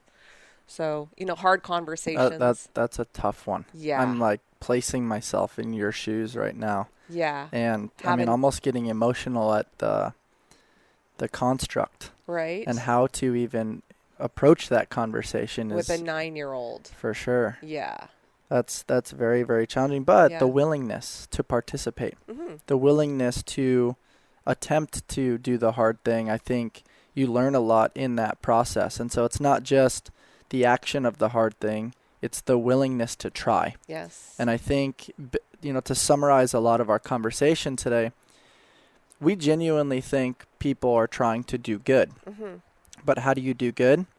You try to do good, right? Yes. Try to put your grocery cart away consistently. Those are things that are within your control. Yes. And I think that's a cool piece to kind of summarize this a little bit as we kind of get to the last few chapters of your book, which the second to last one is about the truth about confidence. That's a big one for people. Yeah. What was that chapter kind of about? I think, confidence is so critical, and it has been more aware of it recently. It's so cool with the job that I get to do, because I get to sort of experiment with conversations with people, and things just show up that are meaningful. I see like themes for like, the themes that will all of a sudden one week everybody's kind of like talking about, they're coming in talking about world events or things like that. But what I've seen a lot is with these young girls that I work with, whether they're soccer players or lacrosse players or whatever, is that girls or women in general seem to struggle with confidence, right? And so I really wanted to address that in my book, especially for my girls. And confidence is not anything external, like where I'd sought maybe at certain times, like later in my life. And when I was young, I had so much confidence. And I talk about the picture on the front of the book where I have a goggle cap on. And so the worst thing as a swimmer is the fear of diving off in your goggles, filling with water or whatnot. So they made this goofy thing called a goggle cap where you look like the kid from Fat Albert, where the cap comes down here and the goggles are attached. Nobody would wear that thing. Nobody. I don't know a single other. I had them in every color. I had a pink one, I had a green one, a yellow. That's awesome. I was like, I don't care. I'm Just wearing rocking this thing. it. Yes, I loved it. It was great. And which is why it felt so important to put that on the cover, because I'm like, that was me. That was authentically me, and I didn't care at all. And I exuded all of this confidence. But then it gets rattled at times because of that external input, Instagram, all these things that kids have now.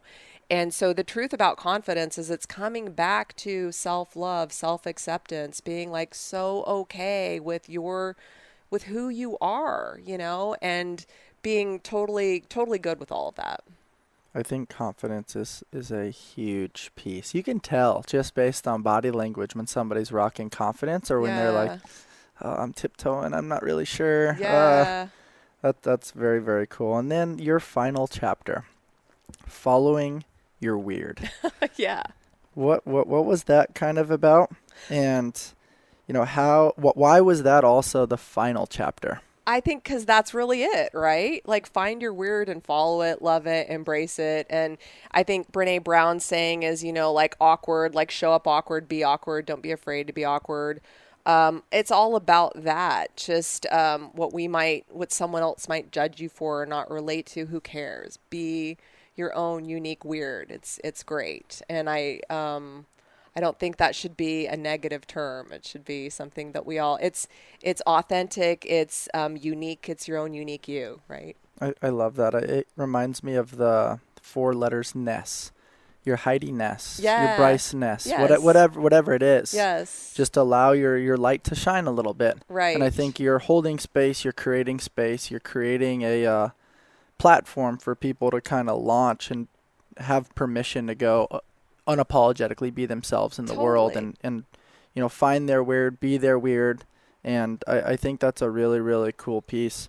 When it comes to writing a book like this, how do you determine the length of each chapter? How do you determine the sequence? Yeah. What was that kind of like? Because it's like, all right, I have this collection of stories. Mm-hmm. How do I figure out how to place it appropriately and determine the length where it's going to satisfy the attention span of the modern day human?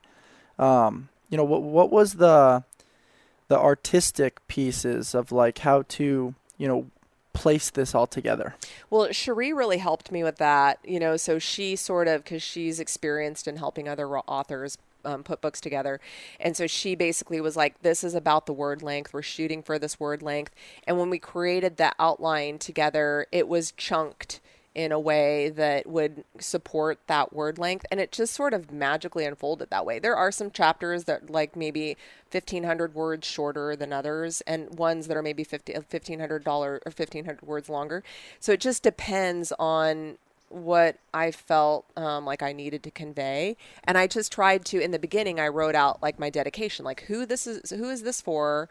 What is this about? And I would look at that every day before I wrote and be like, okay, this is for me. This is for other girls and women that may have struggled in these areas. Not that men can't, but I'm a girl, right? So I feel that's probably the most relatable. So I'm writing from my point of view, and who I wanted to reach in the process. And I just came back to that and I tried to stay true to that as I was writing.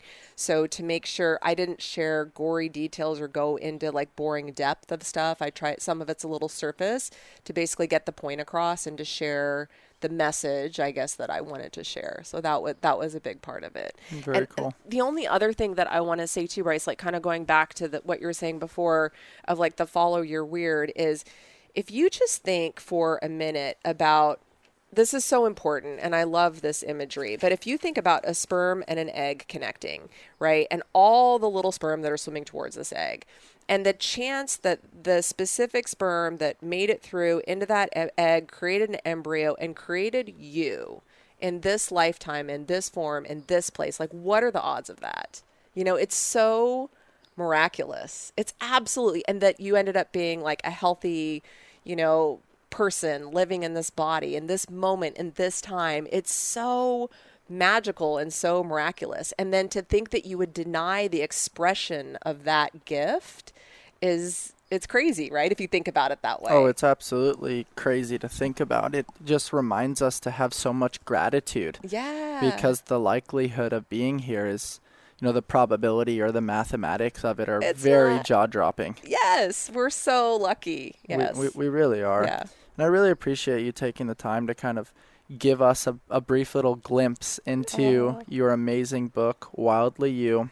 Thank you for helping sharing. us understand, you know, how to discover our truth based on you sharing vulnerability and creating a safe space with us.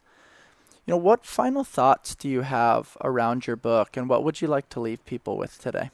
I'm just extremely grateful. I mean, this has been such an incredible opportunity to feel so much support from people that I really care about.